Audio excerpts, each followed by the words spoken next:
Você irá assistir agora a palestra pública realizada na Casa Fraterna Sementes de Luz, no dia 13 de dezembro de 2020, com o tema A Importância da Fé Prática na Reforma Íntima, com Pedro Paulo.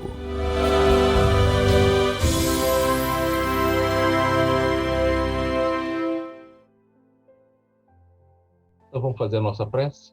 É com você. Vamos elevar nosso pensamento a Deus, nosso Pai, a nosso irmão Mestre Jesus, a nossa Mãe Maria Santíssima, e agradecer primeiramente pelo dom da vida, que é o dom mais importante que Deus nos oferece. Mais uma vez estamos aqui para sermos instrumento da comunicação da espiritualidade amiga, através da palestra que vamos proferir logo em seguida. Que os amigos espirituais possam conectar nossas mentes e nossos corações e, principalmente, através dos ensinamentos e dos assuntos que nós vamos tratar hoje, possam ampliar as nossas consciências, de forma que a nossa reforma íntima também possa se desenvolver na prática. Que toda a espiritualidade possa continuar nos motivando e dando-nos a disposição para nos colocarmos em prol do Cristo, em prol da falange de Maria, em prol do plano divino e amoroso do nosso Pai maior. Que assim seja, graças a Deus, graças a Jesus. Bom dia a todos. Hoje eu estou aqui, não ao vivo, né, como já foi falado, a gente está gravando esse programa, mas com certeza meu coração, meus sentimentos, meus pensamentos estão aí abraçando a todos. Mais uma vez eu quero agradecer o convite da casa, Sementes de Luz, né? Nós já temos uma parceria aí de alguns anos. E hoje a gente trouxe um tema em um formato aqui bem interessante, bem diferente. Eu conversando aí com o nosso grande amigo Benji, que conheci recentemente, e já teve uma química espiritual aqui entre a gente. Nós vamos fazer a palestra de hoje num formato tipo pinga-luz. O nosso tema hoje é a fé prática, né? A gente vai se aprofundar nesse conceito de fé prática. E por que a gente está trazendo, né? Primeiramente, a gravação e não o ao vivo. Eu tenho um projeto social, acho que já comentei algumas palestras aqui, e esse projeto social ele ocorre durante a madrugada. E hoje, sábado, né? Nós estamos aí às 7 da noite, daqui a pouco a gente se junta com a equipe, 9h30 da noite, e a gente só retorna lá para as 4h30 da manhã, então ficaria impossibilitado de estar com vocês amanhã, ou seja, hoje, agora, né, às 10h30. E aí por isso a gente optou pela gravação, né? Mas com certeza vai ser tão proveitoso quanto se nós estivéssemos ao vivo. Então, vamos trabalhar. A gente combinou aí, eu e o Benja, ele tem algumas perguntas e curiosidades sobre fé prática, né? A gente vai fazer um bate-bola aqui muito para refletir sobre o que é fé teórica e o que é fé prática.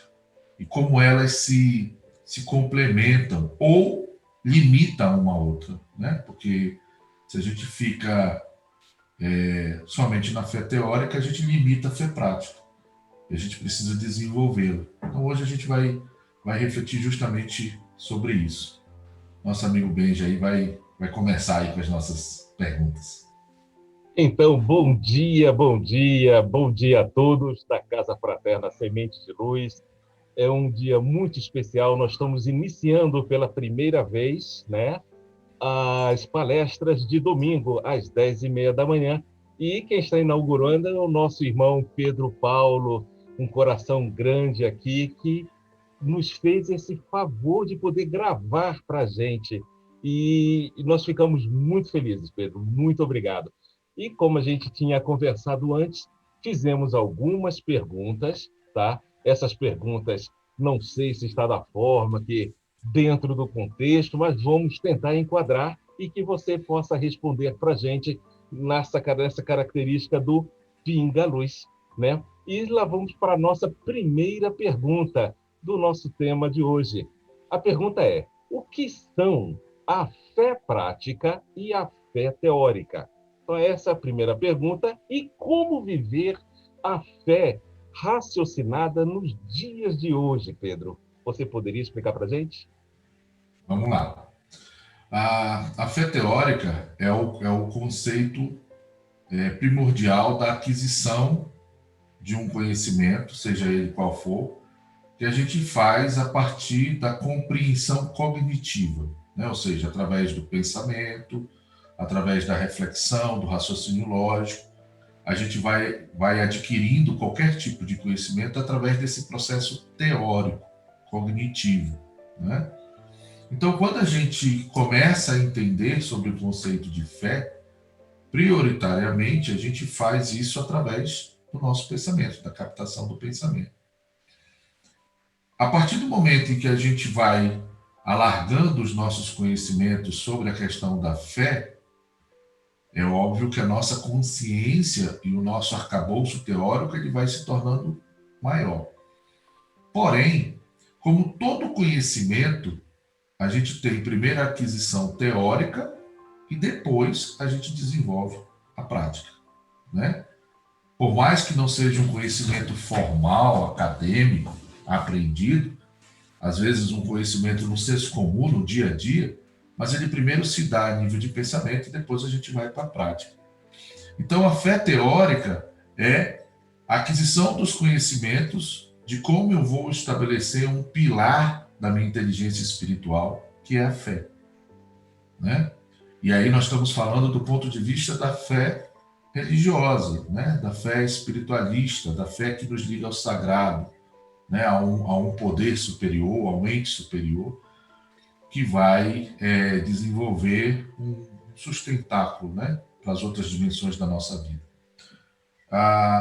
Só que essa fé, como todo conhecimento, se eu mantenho apenas do ponto de vista teórico, ela fica limitada. E aí é quando eu tenho que disparar o segundo estágio desse conhecimento, que é exatamente o pragmatismo ou a aplicabilidade dessa teoria, desses conhecimentos no dia a dia, na minha conduta, né? E nós temos aí, às vezes, vários desafios quando se fala de fé. Esses desafios, eles ocorrem há muito tempo com a humanidade. Se a gente for relembrar aqui daquela passagem do Cristo, quando ele estava no barco com os apóstolos e começa a ter uma tempestade muito grande, e aí os apóstolos todos ficam aflitos, né? E ele lá sereno, tranquilo, né? Ou pelo menos equilibrado. E aí os apóstolos chegam para ele: mestre, por que você está assim? Nós não vamos virar. E ele vira para ele e dizem que eles são homens de pouca fé, né? Que é para eles se acalmarem, né? Que a tempestade vem, mas depois ela passa e vem a bonança e tudo mais. Então ali Cristo, como sempre, em toda a sua trajetória, ele traz o conhecimento teórico, mas ele traz a postura prática de uma fé, né? Ele traz o comportamento, ele não traz só a narrativa. Então, ele traz um posicionamento. Então, na realidade, estou aproveitando que entrou na parte da fé, então nós temos uma pergunta, que direção devemos dar à fé? A fé pode ser aprendida? Fé tem a ver com confiança? Total, né? Porque quando eu tô desenvolvendo uma fé, seja em algo ou seja em alguém, eu estou acreditando que eu vou ter uma contrapartida, ou seja, que eu vou aquilo que eu acredito de alguma maneira vai me sustentar, vai me amparar, vai contribuir para a minha vida, né? E isso eu também aprendo, eu desenvolvo. Aos poucos eu vou, né, percebendo. Tanto que muitos dos nossos irmãos, que nós às vezes denominamos de espíritos trevosos, ou espíritos malignos, ou espíritos que ainda estão nas sombras, eles estão ali porque eles ainda não aprenderam uma fé num Deus amoroso, né, caridoso, justo, e eles ficam ali num processo da ignorância. A ignorância é exatamente o quê? A falta do conhecimento. E quando eu conheço, eu aprendo. Por isso que a orientação dos espíritos é sempre no sentido da gente se instruir, né? Da gente aprender. Por quê? Porque muita coisa a gente não sabe. E muita coisa que a gente sabe, a gente ignora, esquece, ainda está condicionado numa ignorância, rejeita, né? Então, esse aprendizado da fé, sim, ele ocorre. A gente tem aquela parábola lá do grão de mostarda, né? Cristo fala que a gente pode começar bem pequenininho, acreditando em alguma coisa. E com o tempo, isso vai germinando, essa semente vai germinando dentro da gente, e a gente vai tendo uma robustez, uma segurança maior em relação a esse processo. Então, a gente aprende, sim, a gente consegue direcionar isso para os nossos comportamentos e para as nossas atitudes. E isso é importantíssimo, né? Você falou sobre o medo, né? Então, por exemplo, nós temos uma pergunta aqui: como o medo egocêntrico afeta a minha fé na hora da prática? Exatamente. O medo e a ignorância, eles andam juntos, né? Isso é um processo que, se a gente for olhar em termos de educação e de controle e poder, o medo sempre está ali entremeado. Por quê? Porque o medo ele está baseado principalmente num processo instintivo nosso, primitivo, de fugir ou lutar. Tá? Quando o medo é maior, normalmente eu não luto, eu fujo, eu recuo.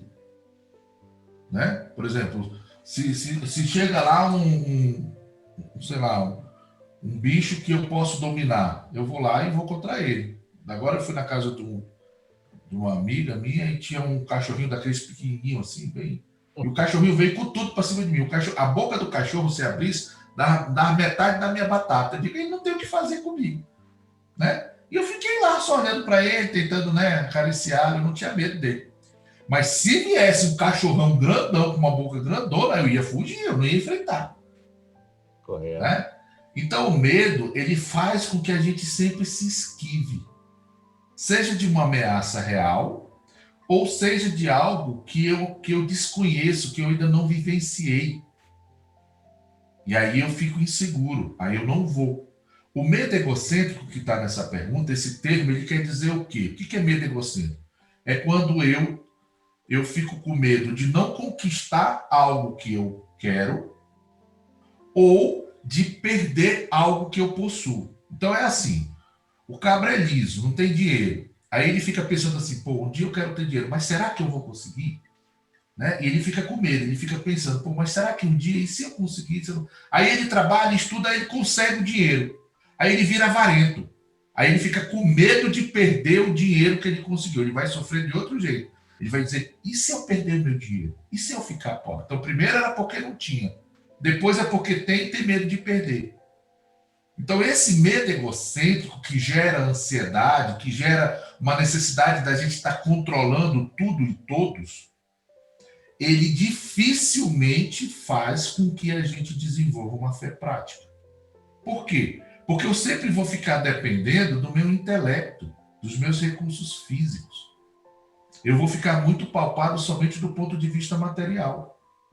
E, voltando à pergunta anterior, que você falou sobre confiança, quando a gente fala de fé prática, a gente está falando de uma questão de confiança. Eu vou confiar em alguma coisa, eu vou confiar em alguém que vai me trazer um retorno. Se eu tenho medo, se eu fico achando o tempo todo que eu não vou conseguir, ou então se eu conseguir eu vou perder, ou então eu não tenho ninguém que possa me sustentar, que possa estar na minha retaguarda, eu dificilmente desenvolvo uma fé prática. Eu posso até falar que, por exemplo, eu acredito em Deus, mas Deus está lá, mas aqui quem tem que resolver sou eu. Que é a postura de muita gente. Né? Então, na realidade, vamos dizer assim, essa interferência que eu mesmo provoco vai gerar um afastamento junto a Deus, vamos dizer assim. Sim. Então, aproveitando o seu contexto, tem aqui uma outra pergunta. Se a qualidade do meu relacionamento com Deus afeta a praticidade da minha fé?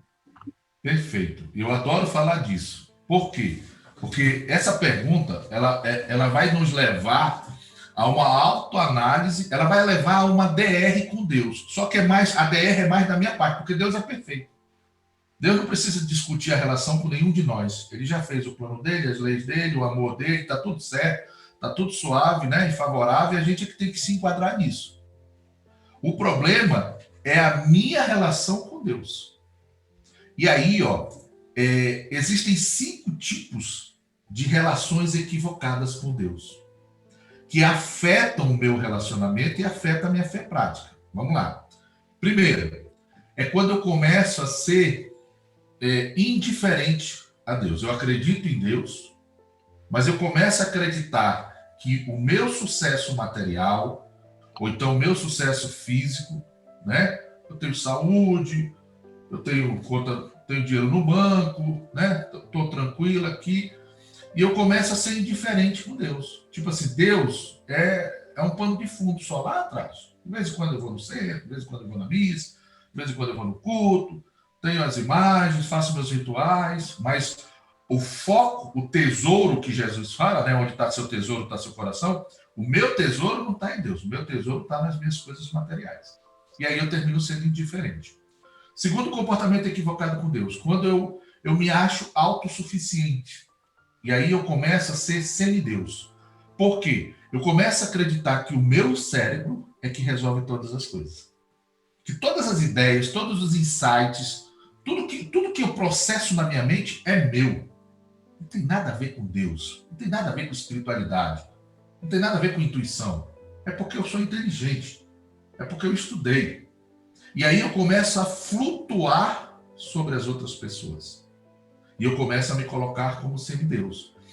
Aí eu entro no processo do controle. Eu começo a achar que o meu intelecto, que a ciência por si só, ela resolve tudo. E não é assim. Né? Até porque nós sabemos, e o Evangelho, a doutrina espírita vem aí fantasticamente falando das 2 asas. Uma é o intelecto, outra é a humildade. Eu posso desenvolver meu intelecto desde que a humildade controle ele. Porque se eu coloco o meu intelecto acima da humildade, lascou. Correto? Porque eu mudo, eu inverto a ordem das coisas. Primeiro que a humildade é a porta para toda a minha conexão espiritual. Porque como que eu vou considerar que existe um ser maior, né, um poder superior a mim, se eu não tiver humildade? Eu não faço isso. Eu vou me colocar sempre acima. Né? Então a humildade, ela serve para me aprender, ela serve para me servir, ela serve para me reconhecer meus erros, ela serve para me arrepender, ela serve para uma série de coisas. Que o intelecto sozinho ele não tem essa capacidade, porque o intelecto é processamento. O intelecto não tem discernimento. O discernimento é do espírito. E baseado se ele tem um código moral por trás disso, ele discerne baseado na humildade, na espiritualidade. Se esse código moral está enfraquecido, ele vai decidir, ele vai mandar o cérebro dele funcionar baseado na materialidade. Né? É quando a gente começa a tomar as decisões da vida baseado somente no que a gente toca, no que a gente sente, no que a gente vê, no que a gente ouve, no que a gente cheira. Né? Então, a autossuficiência. Terceiro tipo de relacionamento equivocado com Deus, o rebelde. A gente faz de Deus um Papai Noel. Né? A gente manda uma cartinha para ele, com a lista, tudinho. Papai Noel, eu quero isso, quero isso, quero isso, quero isso. E aí, como é que a gente ensina quando uma criança faz a cartinha, né? Nós passamos por isso. Diz assim, meu filho, coloque lá que você é bonzinho, porque Papai Noel só dá presente para quem é bonzinho. E a gente bota lá, a gente mente, porque a gente não é bonzinho o tempo todo, mas a gente bota, fui uma criança boa, ajudei meus pais, não xinguei ninguém, não tive raiva, não tive nada. E manda para Papai do Céu. Só que o que acontece? No Papai Noel, a gente tem algumas coisas aí que eu acho que um dia vai melhorar isso. A gente manda fazer a carta, faz o pedido que você quiser. A gente fala que é bonzinho, mas não é. E no final das contas, o que acontece? A gente ganha o presente. E aí a gente valida, primeiro, uma relação de que o Papai Noel me serve. Segundo, de que não importa o que eu fiz, eu vou ganhar presente. Basta mandar carta. E aí entra a questão das promessas, né? Dos pedidos. Do pedir obtereis, que está lá na Bíblia, está no Evangelho, mas tem suas considerações, mas a gente ignora isso. Só que aí o que acontece? Nas leis naturais de Deus, que ele não derroga em função de cada um, mas sim do seu processo, às vezes não vem o presente. E a gente se rebela. Às vezes, ao invés de vir o presente, vem uma serpente, vem dor, né? Vem um sofrimento. E a gente diz, poxa, mas que Deus é esse que me pune? Que Deus é esse que atende o outro e não me atende? Que Deus é esse que os maus prosperam e eu não prospero? E aí eu começo um processo de rebelião. E aí eu me afasto de Deus. Quarto relacionamento equivocado é quando eu começo a ter uma postura hipócrita. Eu falo de Deus, eu canto para Deus, eu louvo a Deus, eu faço todos os rituais para Deus. É a história do fariseu e do publicano, né? Eu vou lá e o fariseu diz, olha, Senhor, eu dei o dízimo, eu fiz isso, fiz isso aqui, isso aqui, e eu mereço o reino dos céus. E o publicano está lá atrás, Senhor, me perdoa porque eu pequei, me perdoa porque eu pequei. No final, o fariseu vai para baixo, o publicano vai para cima. E aí no meio ele se encontra e pergunta, por que tu vai para cima? Porque tu estava mentindo para Deus. É a história dos beatos e dos benditos, né? Há uma diferença entre os beatos e os benditos. Os beatos, eles é só da boca para fora. Os benditos não, eles fazem. E por último, tem o relacionamento preconceituoso, que às vezes a gente termina julgando a fé dos outros, né? Achando que só a nossa salva, que só a nossa é certa. Tipo assim, colocando Deus numa caixinha exclusiva para a gente.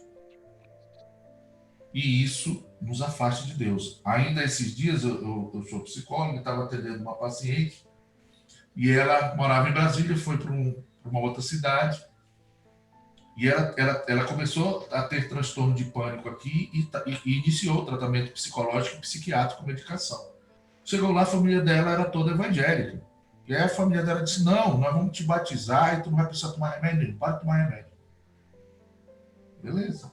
Ela parou de tomar remédio. O que aconteceu? O pânico voltou. E aí ela me liga. Né? E aí eu disse para ela, olha, você acredita em Deus? Ela disse, acredito. Eu disse, você concorda que Deus é onipotente e onipresente? Concordo. Eu disse, se ele é onipotente e onipresente, você acha que ele só está num lugar? Ou ele está em vários lugares? Ou ele está de várias formas? Inclusive na ciência. Você acha que a ciência foi feita só pelos homens? Né? Então, assim, às vezes a gente tem esses preconceitos e começa a personalizar, né? Customizar a nossa fé, a nossa relação com Deus. E aí começa a segregar, que isso é um problema da humanidade, né? Que já teve aí várias guerras santas e tudo mais, nessa história de que eu sou representante de Deus, eu falo em nome de Deus, eu isso. E aí você gera um afastamento. Então, esses 5 comportamentos, o indiferente, o autossuficiente, o rebelde, o hipócrita e o preconceituoso, quase sempre, uma hora ou outra, às vezes no nível ou outro, a gente termina fazendo. E aí nós nos afastamos de Deus. E automaticamente a nossa fé também fica vacilante. Entende? Então eu preciso sempre estar me autoanalisando e verificando, primeiro, que Deus é quem comanda, não sou eu. Segundo, a inteligência maior é dele, não é a minha. Terceiro, ele é justo e bom. Ele não é cruel, ele não é vingativo, ele não castiga. Pelo contrário, o plano dele é de amor e de evolução. Agora, eu que sou ignorante e ainda um aprendiz, preciso, né, me submeter a todo esse processo. Preciso confiar. Não importa o que eu tiver de passar, mas eu preciso confiar. Eu, quando entro no avião, eu rezo para Deus. Eu digo, falo meu anjo da guarda, digo, nós vamos fazer um voo aqui, se der, faz com que a gente chegue todo mundo lá, beleza, né, tranquilo e tal. Mas se não der, se tiver algum problema, faz com que eu segure na mão de Deus e não solte, porque eu sei que na mão dele eu estou seguro em qualquer canto. Então eu me coloco sempre das duas formas, né? Não apenas pedindo só o que a gente quer.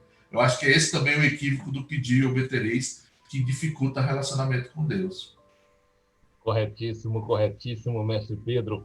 Inclusive, a intelectualidade faz parte do nosso processo evolutivo junto com a nossa moral e o nosso desenvolver espiritual. Então, a pergunta é o seguinte: como o conhecimento e o estudo ampliam a fé na prática? Aí entra o Evangelho segundo o Espiritismo, tem um capítulo enorme lá para a gente que fala sobre a fé raciocinada, né? Que eu acho que é um dos grandes quebras de paradigma que a doutrina traz, porque Eu não vou falar das outras religiões, porque eu não tenho um conhecimento tão profundo como do Espiritismo, mas dá a sensação de que as outras religiões ainda se apoiam muito em dogmas, né? Até porque o seu corpo doutrinário termina ainda sendo muito alegórico, né? Usa muito sentido de figura de linguagem, ainda como Cristo fazia através das parábolas e tudo mais. E tem interpretações que chegam num ponto, e aí, tipo assim, mas isso aqui, não, isso aqui é mistério de Deus, né? Isso aqui Deus vai resolver. E a doutrina vem alargando esses conhecimentos, né? Ela vem trazendo, inclusive, com o Pentateuco aí, as 5 obras, com material vastíssimo. E o desdobramento do Pentateuco, com a nossa literatura espírita, né? Também muito vasta, os espíritos o tempo todo estão passando informações para a gente. E justamente para quê? Para que a gente tenha uma fé raciocinada, né? Para que a gente comece a entender pelo menos parte de todo esse processo, até porque os próprios espíritos falaram que nós não temos condições de receber tudo, porque nós não temos cérebro, nós não temos experiência para perceber tudo, né? Porém, é extremamente necessário que o conhecimento seja estabelecido.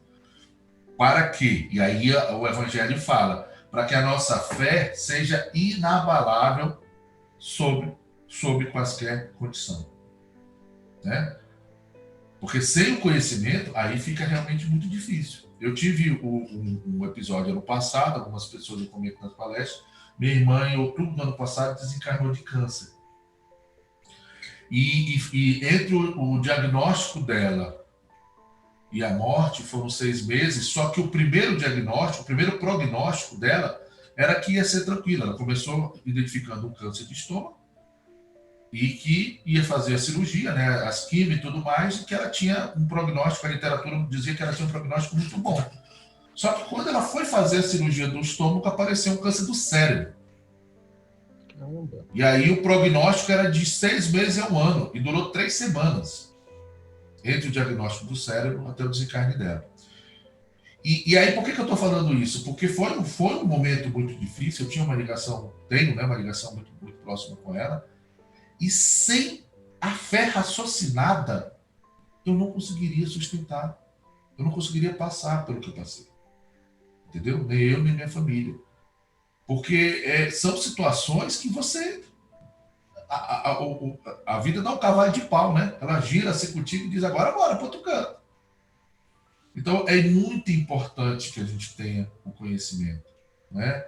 Não só o conhecimento doutrinário, mas o conhecimento científico, o conhecimento social, o conhecimento de maneira geral, porque quanto mais a gente entende dos mecanismos que a vida nos oferece, melhor fica a nossa fé, né? Não é só, eu tenho que ler a doutrina espírita, tem muita coisa, o código moral da doutrina, ela vem esmiuçando tudo, né? Joana, então, desmiuça que a gente tem que buscar dicionário, porque ela usa palavras, né? O Hamed também traz muito grande, a irmã de Fux, enfim, André Luiz, todos esses grandes colaboradores aí para a gente que vem trazendo muita informação. E isso vai nos alimentando. Só que tem um detalhe. Se eu não estabeleço uma correlação com a prática, isso fica estéril. Né? Isso fica estéril. Por quê? Porque eu fico no campo das ideias. E eu preciso experimentar. É por isso que a bandeira da caridade ela é um pilar da nossa doutrina. Quando os espíritos falam da caridade, é porque, através da caridade, eu vou ter experiências espirituais, emocionais e cognitivas que vão reforçar toda essa teoria que a gente lê nos livros. É através da caridade que eu vou desenvolvendo tudo isso. Mas o conhecimento é fundamental. Correto. Inclusive, a caridade é uma transferência do nosso amor. É uma prática do amor. Né? Então, vamos juntar tudo isso. A pergunta é, qual a relação, vamos dizer assim, vamos botar a congruência ou a integridade do pensamento, do sentimento e o comportamento com o conceito da fé prática? O que você me diz? Então, lembra que a gente falou que a fé teórica ela se dá a nível de pensamento, né? Que vai gerar um sentimento e que tem que se derivar num comportamento. Porque senão, eu fico incongruente. Só que aqui cabe ressaltar uma coisa. Às vezes eu falo com algumas pessoas, seja paciente ou não, e aí eu falo sobre a questão da caridade, de você fazer, e a pessoa diz assim, pô, Paulo, mas eu ainda não tenho assim, esse sentimento, esse amor, né? E tal. Então, se eu for, eu vou forçado. Eu digo, mas é forçado mesmo. Porque a gente não vira santo para depois começar a fazer a fé prática, não. A gente vai, como diz o outro, a gente vai trocar o pneu do carro ele andando. Né? Então, assim, eu preciso buscar uma integridade, como você falou, um alinhamento entre o que eu penso, o que eu sinto e o que eu faço. Eu vou dar um exemplo aqui que eu sempre falo em algumas palestras. Eu estou no Espiritismo já tem 30 anos, mais ou menos. E desde o início, por ter essa capacidade de comunicação, eu sempre dei palestras e às vezes coordenava reuniões e tudo, e ia tocando o barco. E muitas pessoas chegavam para mim e agradeciam. E eu dizia, não sou eu, são os espíritos. Mas, enfim, muitas pessoas me elogiavam, falavam isso e aquilo. Só que, junto com isso, a minha vida pessoal, eu ainda não conseguia estabelecer. Teoricamente, eu sabia. Eu passava para as pessoas, os espíritos utilizavam os meus conhecimentos teóricos, me intuíam, eu ia passando e as pessoas iam se beneficiando. Mas eu não conseguia colocar em prática ainda. Então, por exemplo, muitas das vezes eu chegava em casa e o pessoal dizia assim, no dia que te conhecerem como tu é aqui, talvez não vão mais te ouvir lá no centro espírita. E aquilo batia forte porque era verdade. Né? Existia uma incongruência. Eu era muito querido fora e não era tão querido dentro de casa, não. E aí eu ficava, às vezes, chateado, dizia, caramba, quando é que eu vou começar? Quando é que eu vou conseguir fazer isso? Então, hoje já melhorou mais um pouco. Pararam de falar isso lá em casa. Ainda não estão dizendo que eu sou bonzinho, não. Mas já pararam de dizer que eu falo uma coisa e faço outra. Então a gente vai nivelando isso aos poucos. Por que eu estou dizendo isso é importante? Porque às vezes as pessoas começam a fazer e elas não dão conta, e a gente não vai dar conta no início. Por quê? Eu sempre falo isso. Fazer o bem não é fácil para a gente. Por quê? Porque nós somos espíritos medianos. Nós não somos espíritos superiores. Os espíritos superiores, é graça eles fazerem o bem, porque eles já estão aí há muito tempo, eles já desenvolveram. Eles já têm cátedras de fazer o bem. Nós não. Eu vou falar por mim, não vou generalizar, mas eu acho que até poucas vidas atrás eu estava matando, roubando, estuprando, enganando. Hoje eu parei de fazer isso. Mas agora que eu estou começando a entender e a ver que Cristo é bom, que Deus é bom, que fazer caridade é bom, que eu não preciso ficar somente através dos prazeres, só do meu ego. Agora que eu estou entendendo, eu estou começando aos poucos. Mas volta e meia eu topo com gente que já está muito mais lá na frente. Mas tudo bem, o Evangelho diz que se a gente olhar para baixo, tem gente ruim. Se olhar para cima, tem gente boa. Então é para a gente ir. Sempre vai ter, na escala evolutiva, gente mais abaixo e gente mais acima. Então, assim, é importante que você entenda que você tem que começar. É a questão do grão de mostarda. Começa com grão de mostarda. Começa fazendo de pouquinho. Reformando de pouquinho. Acreditando de pouquinho. Daqui a pouco isso vai crescendo dentro de você. Quando eu falo isso, eu me lembro do filme A Lista de Schindler, que conta a história de Schindler, que começa num empresário na época lá do Holocausto, e ele começa a ajudar algumas pessoas, alguns judeus, de maneira muito despretensiosa. E isso se avoluma, a espiritualidade utiliza ele para resgatar várias vidas. E quando ele toma conhecimento do que ele fez, uma das últimas cenas do filme, para mim, é mais fantástico. Ele pega um anel dele, se não me engano, de casamento, um anel que ele tinha muito valioso, e ele começa a chorar. E ele diz, por que você está chorando? Ele diz, porque eu poderia ter transformado esse anel em várias outras vidas que eu poderia salvar. Ou seja, ele começou de maneira muito simples, despretensiosa, e o espírito de serviço, a fé dele, foi incorporando, foi se apropriando da consciência, do corpo, do sentimento dele, a partir do momento em que ele se transformou efetivamente numa pessoa caridosa, altruísta e empática. É assim que acontece conosco. Então, se você está começando, mas eu não tenho isso, eu sei, é difícil mesmo, mas vá, entendeu? Busque praticar. Isso é o mais importante.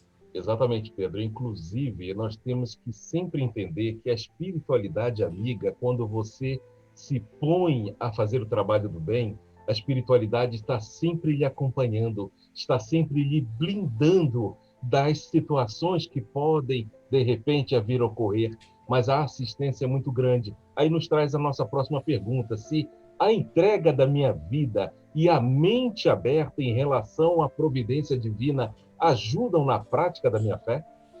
Completamente. Até porque, por exemplo, agora nós falamos sobre conhecimento. Eu não adquiro conhecimentos novos se eu não tiver a mente aberta. Se eu tiver uma mente rígida, fechada, eu vou ficar sempre só naquilo. Eu não vou evoluir. Correto? Então eu preciso ter a mente aberta. E o conceito de mente aberta não significa você ficar volúvel às suas convicções. Você pode ter um corpo de convicções e ir aprimorando. E tendo novos conhecimentos e fazendo as interseções. Entendeu? Então a mente aberta é fundamental. Principalmente por quê? Porque nós estamos aprendendo. Nós ainda não dominamos o que a gente precisa em termos de amor. Né? Então eu preciso sempre estar com a mente aberta. A entrega da minha vida, ela é fundamental, principalmente do ponto de vista sistêmico. E aí a doutrina espírita, ela vem numa amplitude assim fantástica de consciência quando ela diz: olha, tu veio daqui, tu nasceu simples e ignorante, tu tem um pai que é a inteligência primária, né? Inteligência absoluta de tudo, causa de todas as coisas, e tu tens um plano de evolução de amor.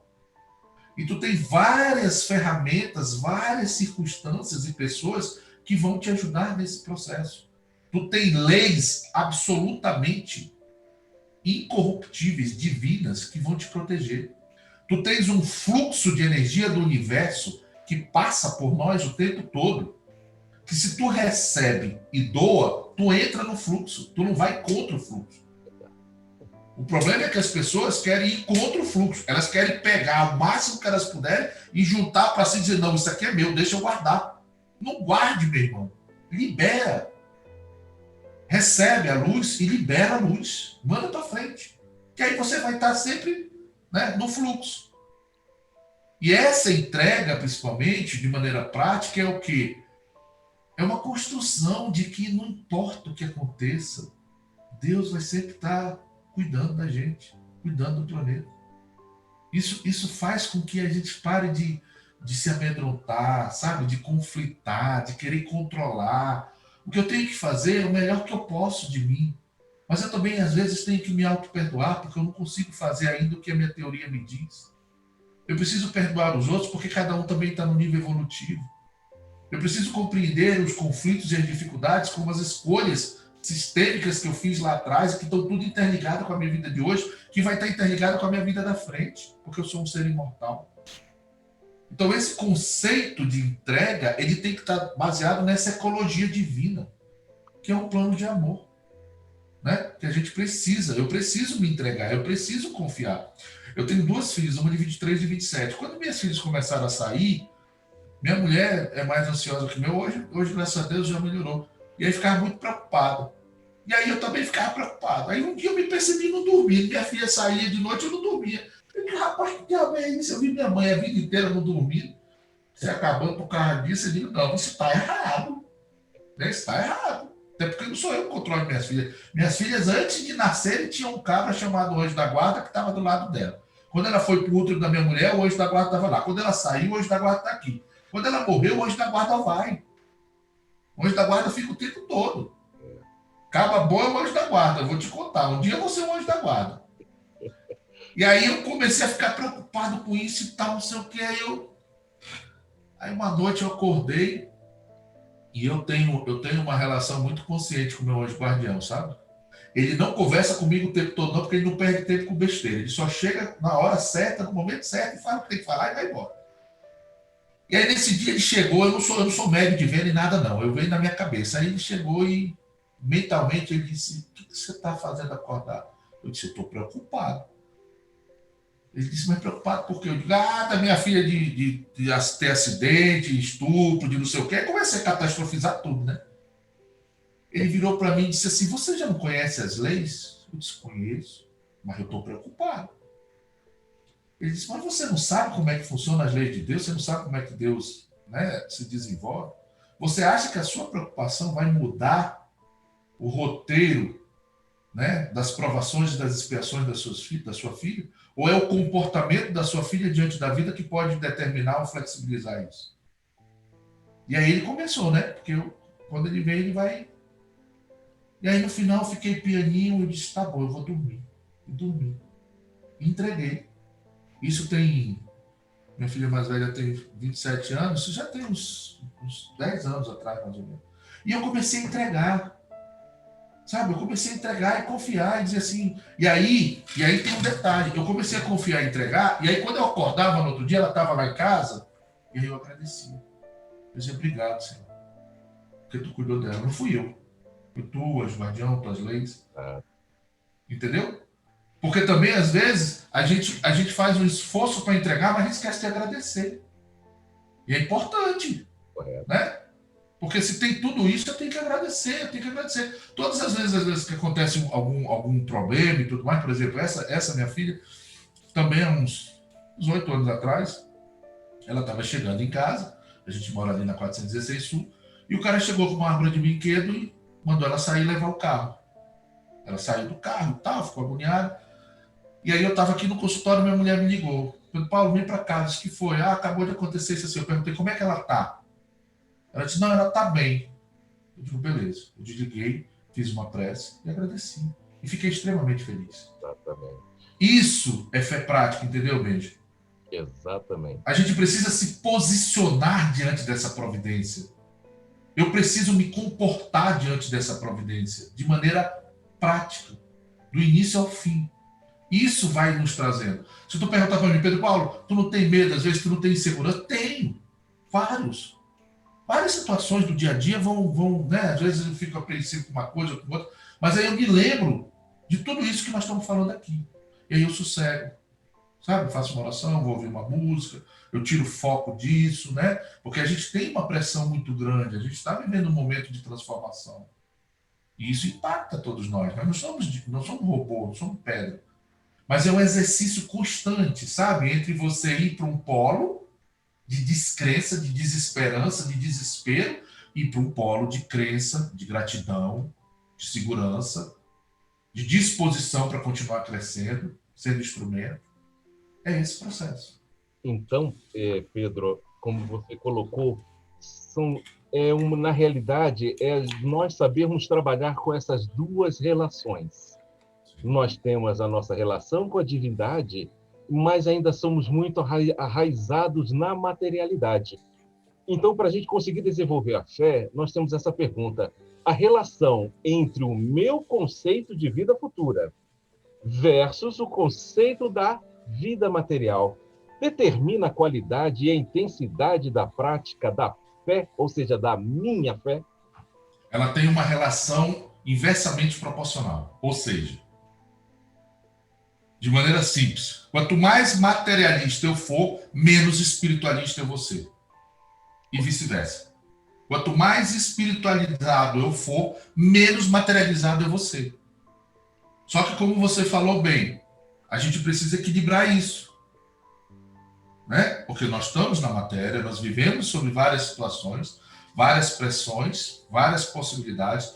Nós temos o esquecimento do véu do passado, que é, né, o véu do esquecimento do passado, que é uma forma da gente ficar tranquilo, mas ao mesmo tempo a gente não sabe o que vai ter ali na esquina. Tá?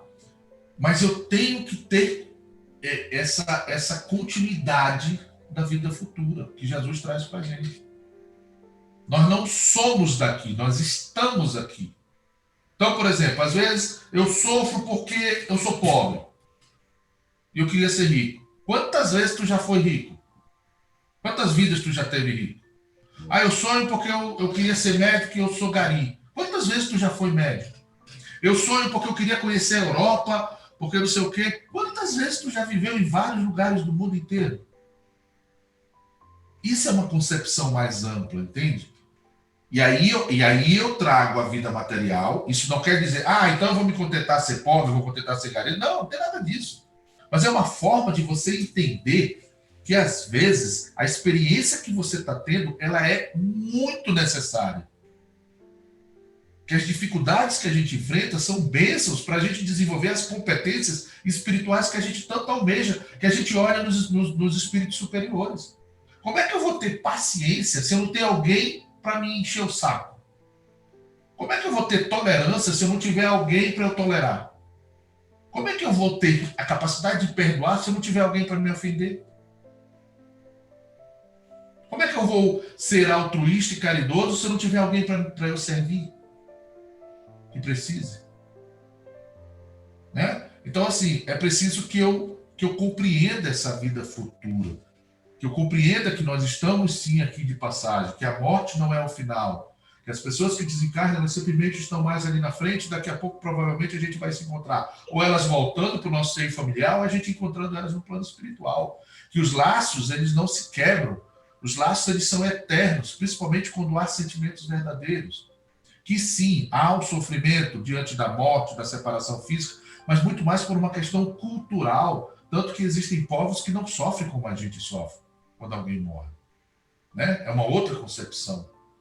Então, e de entender que esse transitar de lá e cá, da vida material e espiritual, ele é um processo necessário.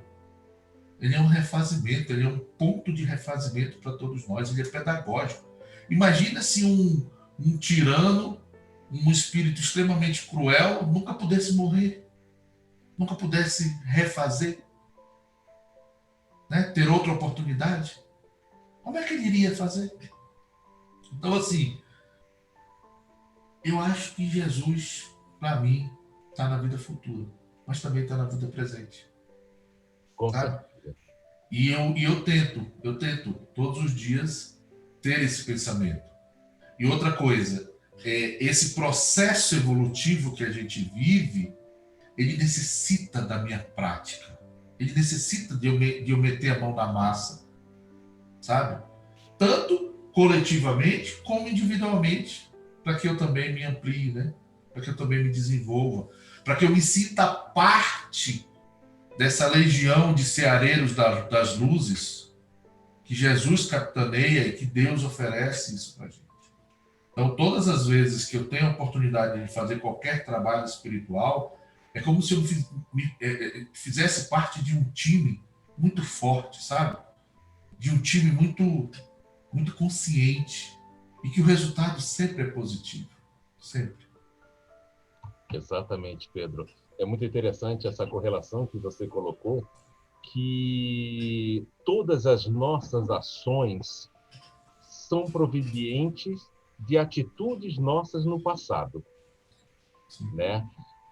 E para que a gente possa aprender hoje, nesta encarnação que nos foi dada, nos foi brindadas para nós, como de nós possamos entender o nosso comportamento para com os outros. Porque a gente traz essa pergunta agora, como entra a lei da ação e reação? Pode me ajudar a desenvolver uma fé prática? Sim. Naquela conversa do meu anjo da guarda sobre a minha filha, teve uma hora que ele virou para mim e disse assim, não se preocupe com todas essas tapas, preocupações, né, catastrofizando a vida dela, né, que poderia acontecer isso, poderia acontecer aquilo. Ele virou para mim e disse, não se preocupe, porque a lei de ação e reação também está sobre ela. Se ela não fez nada para merecer passar por isso, ela não vai passar, independentemente da sua preocupação. E assim somos todos nós. É óbvio, eu não estou dizendo que a gente não tem que ter prudência, eu não estou dizendo que a gente, às vezes, né, não fique receoso de um perigo imediato. Isso é importante. Mas eu preciso entender que tudo está encadeado. Não tem aleatoriedade, não tem bala perdida, não tem sorte e azar, não existe isso. O que existe é cada vez mais, se a gente planta abacaxi, a gente colhe abacaxi. Se eu planto banana, eu colho banana. Não adianta eu ficar plantando banana e ficar com medo que eu vou colher abacaxi. Eu não vou colher abacaxi. Né? Ah, Pedro, mas às vezes eu não sei o que eu fiz no passado, se eu fiz muita coisa errada, aí pode vir alguma coisa. Se tiver de vir, vai vir. Se você tiver de passar e aprender por isso, você vai ter que aprender. E aí tenta aquela história, eu seguro na mão de Deus, eu vou. Mas se não tiver de vir, e se eu começar a construir um comportamento cada vez maior pautado no bem, não vai vir. E aí a fé se pragmatiza, entendeu? Se aplica. Eu não preciso ficar desesperado. O meu desespero, às vezes, é em função dos meus fantasmas. Às vezes não é nem dos meus resgates, porque eu já resgatei. Eu já passei.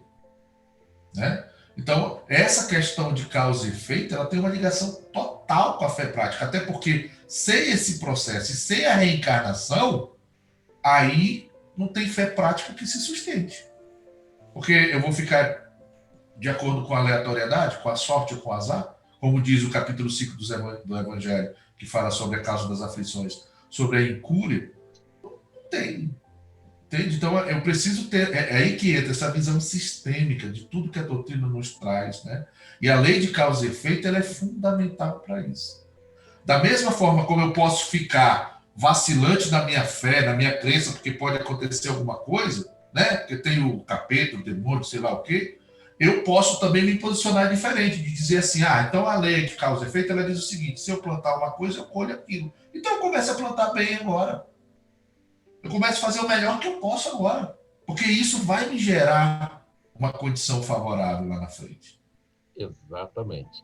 Você acabou de falar em visão sistêmica. É justamente isso que nós temos que compreender. Faz parte do nosso processo evolutivo e já está descrito, né, no nosso processo reencarnatório, porque a gente já vem do passado tentando melhorar as nossas reações e através da prática da caridade, da prática da nossa fé, né, junto ao plano espiritual, nos traz essa pergunta: a visão sistêmica de evolução espiritual e do plano de Deus para mim me ajuda a botar a minha fé na prática? Sim, porque existe a lei do progresso, né? Nós estamos dentro da lei do progresso. Não tem jeito. Você pode ficar sentado na estrada, birrento, dizendo não vou fazer o mal, não acredito em Deus, não acredito em nada disso, é baboseiro. Meu irmão, fique lá. Vai ter uma hora que vai vir um tsunami e vai te empurrar. E tu vai cair em algum local lá que tu vai mudar a tua ideia. Entendeu? Aí entra a questão do fluxo que eu falei do universo. Você pode até ficar resistindo, segurando. Tem uma hora que o fluxo vai te levar. Ou você surfa na onda do fluxo. Pô, eu já sei, o fluxo ele sai de lá, vem para cá. Então o que eu faço? Eu vou para lá.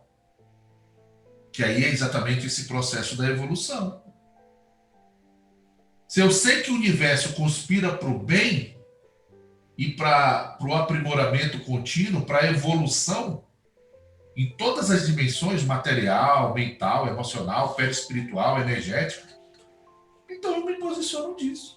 Por exemplo, um dos processos sistêmicos é o quê? Ser honesto. Se você for honesto, se você estiver do lado da verdade, a verdade vai sempre te proteger. Se você estiver do lado da mentira, não dá. Aí a gente fica preocupado, né? Porque o mundo não é assim. As leis espirituais funcionam assim, mas o mundo ainda não. O mundo ainda fica cheio de mentira para poder idealizar uma situação. Nós estamos aí agora com esse problema nas redes sociais, né? Só se mostra o lado bom. E aí fica todo mundo achando que a vida de todo mundo é boa e não tem nada disso. O consultório está cheio. Eu sei aqui o que acontece por trás do Instagram, por trás do Facebook, eu sei. Quando as pessoas chegam aqui, abrem os porões das almas delas. Só que, se eu estiver do lado da verdade, e é o que eu sempre falo aqui, você vai estar no fluxo da vida. Você vai estar nesse processo de evolução. E aí a gente tem as nossas escolhas, né? Entre o conforto material e a construção de um caráter, eu tenho que escolher. Né? O que eu vou querer? Se eu for para o conforto material, beleza, eu vou ter isso. É a minha recompensa. Se eu for para a construção do caráter, eu vou para o outro lado. Então, essa visão aí de evolução e tudo mais é exatamente nesse sentido. Eu estou nesse processo. E isso alimenta a minha consciência para eu ter uma fé cada vez mais prática, no sentido da minha reforma e da minha disponibilidade para servir, para ajudar a reforma dos meus irmãos. Porque eu não consigo também dar aquilo que eu não tenho. Essa história de eu querer salvar o mundo e não me salvar, não funciona. Eu tenho que primeiro cuidar de mim. Isso não é egoísmo, isso é sensatez. A fé prática, ela começa dentro de mim. E através de mim, ela vai atuar nos outros. Perfeito, mestre Pedro. Nosso tempo já está acabando. Acabou? É tão rápido, mas eu gostaria que você colocasse as últimas suas considerações para após você já fazer a nossa prece de encerramento. Mas eu gostaria de saber como é que a gente, então, pode nos preparar para que a gente faça esse exercício da fé daqui por diante, Pedro. Eu acho que a gratidão, ela ajuda muito a gente, sabe? A gratidão, ela é um mecanismo, tipo quando a gente assina um contrato, e aí lá ele diz assim, depois de 1 ano, se as partes estiverem concordando, esse contrato se renova automaticamente. A gratidão é isso, é essa cláusula. Sabe? Deus está me oferecendo algo. Eu estou concordando com isso, eu estou grato. Então, novas oportunidades se renovam. Sempre. Esse ano, eu sei que para muitos está sendo muito difícil, né? Eu não tive nenhuma situação de perca próxima na família. Tive de amigos em relação à Covid e tudo mais, né? De desencarne. Mas, de maneira geral, eu acho que não sei, posso estar sendo falso, modesto, mas eu acho que eu consegui experimentar um pouco da fé prática diante de todos os desafios e oportunidades que esse ano colocou para a gente. E eu sou muito grato, sabe? Sou muito grato. E como que a gente deve se colocar nesse sentido? Não tem nada que a vida nos oferece que não seja para o nosso bem. Nada. A gente sabe que coletivamente sempre tem esses processos, a lei de destruição e a lei de progresso, elas andam juntas. É a tal da tempestade e da bonança, né?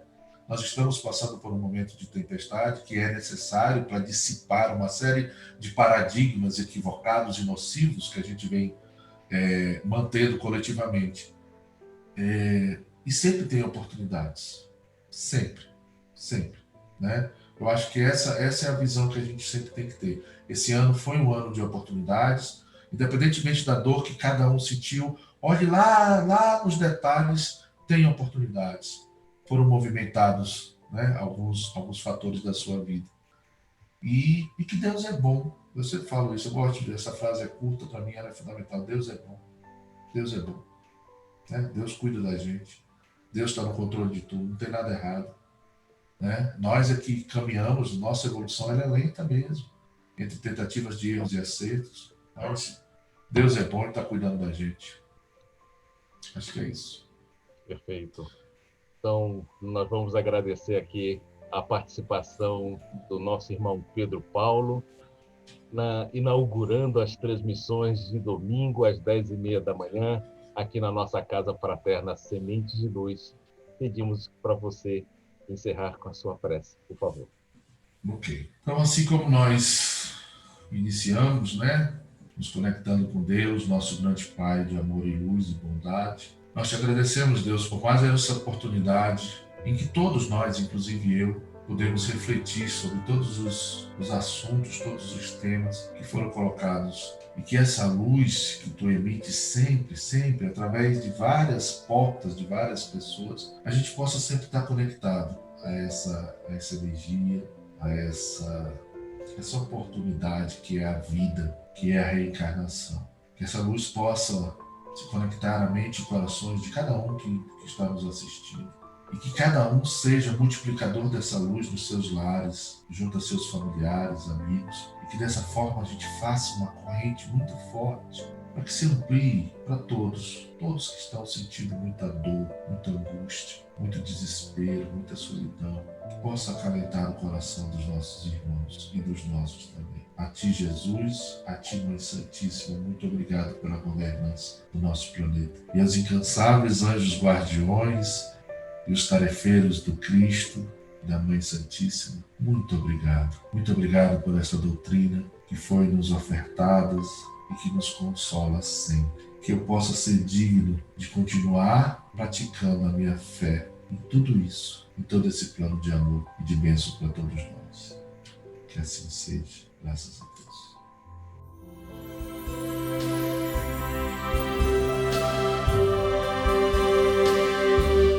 Você acabou de assistir palestra pública realizada na Casa Fraterna Sementes de Luz no dia 13 de dezembro de 2020, com o tema A Importância da Fé Prática na Reforma Íntima, com Pedro Paulo.